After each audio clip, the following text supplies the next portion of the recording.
जादुई चक्की, ईमानदारी और अच्छाई की जीत की प्रेरणादायक कहानी। आटा चक्की और जादुई चक्की वाला। चंदनपुर गांव की एक पुरानी आटा चक्की थी जो बरसों से चल रही थी। यह चक्की गांव के सबसे बुजुर्ग व्यक्ति रामलाल काका की थी, जो अपने ईमानदार स्वभाव और मेहनती आदतों के लिए मशहूर थे। चक्की पर गांव के सभी लोग अपना गेहूं पिसवाने आते थे, क्योंकि वहां से मिलने वाला आटा सबसे शुद्ध और बढ़िया होता था। लेकिन समय के साथ गांव में मशीनों से चलने वाली नई आटा चक्कियां खुल गई। इन चक्कियों के मालिक धनीराम सेठ और बलराम सेठ थे, जिन्होंने बड़े बड़े विज्ञापन देकर लोगों को अपनी ओर खींच लिया। धीरे धीरे रामलाल काका की चक्की पर आने वाले लोग कम होने लगे, जिससे उनकी आमदनी भी घटने लगी। रामलाल काका का पोता गुड्डू यह सब देखकर बहुत दुखी था। वह जानता था कि उसके दादा ईमानदारी से काम करते हैं, उसकी चक्की का आटा सबसे अच्छा होता है। लेकिन फिर भी लोग लालच में आकर उन नई चक्कियों से आटा पिसवाने लगे थे, क्योंकि वहाँ दाम सस्ते थे और वादा किया जाता था कि आटा जल्दी तैयार होगा। एक दिन गुड्डू ने अपने दादा से कहा, दादाजी, हम भी अपनी चक्की को बड़ा बना सकते हैं। अगर हम भी मशीन लगा ले तो लोग वापस आ जाएंगे। रामलाल काका मुस्कुराए और बोले, बेटा, मशीन लगाना बुरा नहीं है, लेकिन अगर सस्ता और जल्दी आटा देने के लिए हम भी गेहूं में मिलावट करने लगे तो यह सही नहीं होगा। सच्ची कमाई ईमानदारी से होती है। गुड्डू समझ नहीं पाया कि आखिर इस समस्या का हल क्या हो सकता है। एक दिन जब गुड्डू गांव के बाहर खेल रहा था, तो उसने जंगल के किनारे एक अजनबी बूढ़े आदमी को देखा। वह एक छोटी सी लकड़ी की चक्की चला रहा था, जिससे आटा पीसकर पंछियों और जानवरों को खिला रहा था। गुड्डू को यह देखकर बहुत अजीब लगा।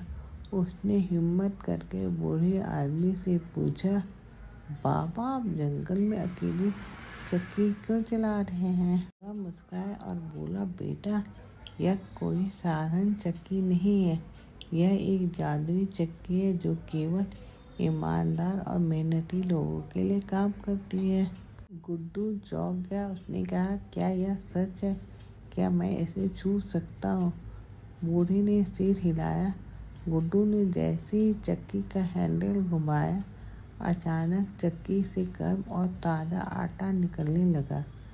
आटे की खुशबू इतनी अच्छी थी कि जंगल के पक्षी और जानवर भी उसकी ओर आकर्षित हो गए। गुड्डू को यकीन नहीं हुआ।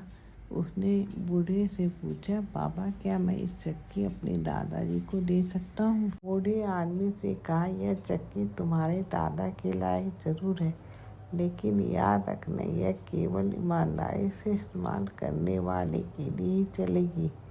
अगर किसी ने बेईमानी या लालच किया तो वह अपना जादू खो देगी। गुड्डू खुशी खुशी उस चक्की को अपने दादा के पास ले आया। जब रामलाल काका ने इसे देखा तो वे भी चकित रह गए। उन्होंने चक्की को घुमाया। उसमें से जो आटा निकला वह इतना हल्का और शुद्ध था कि पूरा गांव उसकी खुशबू से महक उठा। गांव के लोग यह देखकर तंग रह गए। धीरे धीरे जो ग्राहक मशीन वाली चक्कियों पर चले गए थे, वे वापस रामलाल काका की चक्की पर आने लगे और लोग कहते, रामलाल काका की आटा सबसे अच्छा होता है, इससे बनी रोटियां तो और भी स्वादिष्ट लगती है। गुड्डू और रामलाल काका बहुत खुश थे, लेकिन यह बात धनीराम सेठ और बलराम सेठ को पसंद नहीं आई। धनीराम सेठ और बलराम सेठ ने सोचा कि अगर यह जादुई चक्की उनके पास आ जाए तो वे सबसे अमीर बन सकते हैं। रात को वे चोरी छुपे रामलाल काका की चक्की के पास पहुंचे। वह चक्की उठा ले गए। उन्होंने अपनी दुकान में रखकर उसे घुमाने की कोशिश की, लेकिन जैसे उन्होंने उसे छुआ, चक्की से काले रंग का चूरा निकलने लगा। यह चूरा इतना खराब था कि जैसे किसी ने उससे रोटी बना हुआ सख्त और बेस्वाद। गांव वाले को जब यह पता चला तो वे धनीराम सेठ से बहुत नाराज हो गए। उन्होंने कहा, तुमने लालच में आकर बेईमानी करने की कोशिश की, इसलिए जादू ने तुम्हारा साथ नहीं दिया। वालों ने जादुई चक्की को वापस रामलाल काका को लौटा दिया। रामलाल काका की चक्की फिर से चलने लगी, लेकिन इस बार गांव के लोग और भी ज्यादा इज्जत करने लगे। वे समझ गए कि असली जादू किसी मशीन या जादुई वस्तु में नहीं, बल्कि ईमानदारी, मेहनत और सच्चाई में होता है। गुड्डू ने बूढ़े साधु को फिर से ढूंढने की कोशिश की, लेकिन वह कभी नहीं मिला। लेकिन जंगल के पास एक पत्थर पर यह लिखा था, ईमानदारी की चक्की धीरे चलती है, लेकिन अच्छा आटा देती है। गुड्डू मुस्कुराए। अब उसे अपने दादा की बात पूरी तरह समझ में आ गई थी। इस कहानी से हमें यह सीख मिलती है कि ईमानदारी और मेहनत ही असली जादू है। अगर हम सच्चे दिल से काम करें तो हमारी सफलता निश्चित है। जादुई चक्की एक अनोखी हिंदी कहानी। गांव के एक छोटे से कोने में बसी थी चंदनपुर नाम की बस्ती। यह गांव अपनी मिठाइयों और खास तौर पर गुड़ और मूंगफली की चिक्की के लिए मशहूर थे। यहाँ के लोग मेहनती और ईमानदार थे। लेकिन गांव के पास ही घना जंगल था, जिसमें एक रहस्यमय बूढ़ा साधु रहता था। गांव के लोग उस जंगल में जाने से डरते थे, क्योंकि कहते थे कि वहां अजीब अजीब घटनाएं होती हैं। गांव में गुड्डू नाम का एक छोटा बच्चा अपने पिता रामलाल काका के साथ मिठाइयों की दुकान में काम करता था। उसके पिता की चिक्की पूरे गांव में सबसे मशहूर थी। लेकिन हाल में ही गांव के एक व्यापारी भैरव सेठ आया था, जिसने बहुत बड़ी मिठाई की दुकान खोल ली थी। उसकी दुकान के कारण रामलाल काका के दुकानों पर ग्राहक कम आने लगे थे। गुड्डू यह देखकर बहुत दुखी था। वह चाहता था कि उसके पिता की दुकान फिर से चल निकले, लेकिन भैरव सेठ ने गांव वालों की लालच देकर अपने पास बुला लिया था। एक दिन जब गुड्डू दुकान पर अकेला बैठा था, तो उसने सोचा कि कुछ नया करना चाहिए। उसने अपने पिता से पूछा, बाबा, क्या हम अपनी चिक्की को और खास बना सकते हैं? रामलाल काका मुस्कुराए और बोले, बेटा, मेहनत और ईमानदारी से बनाई हुई चीज में ही असली स्वाद होता है। लेकिन अगर तुम कुछ नया ढूंढना चाहते हो तो जंगल में रहने वाले बूढ़े साधु से मिल सकते हो। गुड्डू को यह सुनकर बहुत आश्चर्य हुआ। गांव के लोग तो जंगल जाने से डरते थे, लेकिन उसके पिता ने कहा उसे वहां जाने को कहा। गुड्डू अपने दोस्त मंगू के साथ जंगल की ओर चल पड़ा। रास्ते में कई अजीब आवाजें आ रही थी, लेकिन दोनों दोस्त हिम्मत करके आगे बढ़ते रहे। थोड़ी देर उन्हें एक गुफा मिली, जहाँ पर एक बूढ़ा साधु तपस्या कर रहा था। गुड्डू ने हिम्मत जुटाकर कहा, बाबा, हम आपसे कुछ सीखने आए हैं। साधु ने अपनी आंखें खोली और मुस्कुराते हुए बोले, तुम्हारी आंखों में सच्चाई है बालक, बताओ तुम क्या सीखना चाहते हो? गुड्डू ने सारी बात साधु को बता दी, कैसे उसके पिता की दुकान पर ग्राहक कम हो गए थे और कैसे वह अपनी चिक्की को खास बनाना चाहता था। साधु ने कुछ देर सोचा और फिर एक छोटा सा पोटली गुड्डू को दी।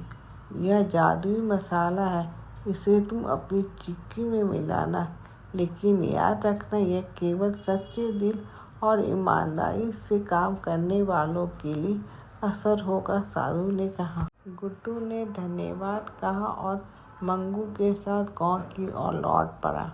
गांव पहुंचकर गुड्डू ने अपने पिता को पूरी कहानी सुनाई। पहले तो रामलाल काका को यकीन नहीं हुआ, लेकिन फिर उन्होंने सोचा कि एक बार कोशिश करने में क्या बुराई है। उन्होंने जादुई मसाले को गुड़ में मिलाया और उसमें मूंगफली डालकर ताज़ी चिक्की बना दी। जब पहली बार उन्होंने इसे चखा तो उसका मुंह मीठे स्वाद से भर गया। यह चिक्की तो सच में जादुई थी। जब गांव वाले ने इसे खाया तो वे दंग रह गए। यह चिक्की इतनी स्वादिष्ट थी कि जिसने भी एक बार खाई वह बार बार खाने आने लगा। जब भैरव सेठ को यह बात पता चली तो वह बहुत गुस्से में आ गया। उसने सोचा, जरूर इस चिक्की में कोई राज है। अगर मैं वह जादुई मसाला चुरा लूं तो मेरा व्यापार और भी बढ़ जाएगा। रात को वह चोरी छिपे रामलाल काका की दुकान में घुस गए और जादुई मसाला की पोटली उठा ली। उसने अपने कारखानों में जाकर वह चिक्की बनाई और ग्राहकों को बेचने लगा। लेकिन जैसे किसी ने चिक्की खाई उसका मुंह कसीला और कड़वा हो गया। लोग गुस्से में आ गए और भैरव सेठ से कहा, यह चिक्की तो बहुत खराब है, तुमने हमारे साथ धोखा किया है। भैरव सेठ घबरा गया और उसे समझ आ गया कि यह जादुई मसाला केवल ईमानदारी से काम करने वाले के लिए असर करता है। भैरव सेठ की दुकान बंद हो गई और उसने गांव छोड़ दिया। रामलाल काका और गुड्डू की दुकान पूरे गांव में सबसे मशहूर हो गई। उसकी जादुई चिक्की की चर्चा दूर दूर होने लगी। गुड्डू ने बूढ़े साधु को धन्यवाद देने के लिए फिर से जंगल जाने को सोचा, लेकिन जब वहाँ पहुँचा तो साधु वहाँ नहीं थे। उसकी जगह केवल एक पत्थर पर लिखा था। गुड्डू समझ गया कि असली जादू किसी मसाले में नहीं बल्कि ईमानदारी और कड़ी मेहनत में है। इस कहानी से हमें यह सीख मिलती है कि मेहनत, ईमानदारी और सच्चाई का कोई मुकाबला नहीं। जो व्यक्ति सच्चे दिल से काम करता है वही असली जादूगर होता है।